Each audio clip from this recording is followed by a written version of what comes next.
Assalamu alaikum wa rahmatullah. With a very beautiful quote of C.S. Lewis, that is, hardships often prepare an ordinary people for an extraordinary destiny. Many a times we have to face such kind of trials, such kind of hardships, in which we feel so disappointed and so weak. We think our game is over now, the journey is over now. We think that moving on is totally impossible. But let me remind you people with a very beautiful and strengthening ayah of chapter 94, in which Allah subhanahu wa ta'ala says, Inna ma'al usri yusra.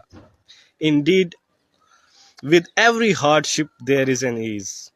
This ayah reassures the believers that after every hardship, after every trial, there is an ease for you. All you need is to be patient and believe on Almighty Allah subhanahu wa ta'ala. Actually ये जो hardships, ये जो आजमाइशें आती है, ये हमें harm करने के लिए नहीं आती है. ये एक्चुअली एक इंसान को स्ट्रेंथ देने के लिए आती है. क्योंकि बहुत सारे फिलोसफर्स का ये मानना है, जैसे वो कहते भी है, दैट उनका ये कहना है कि a smooth sea never made a skilled seller.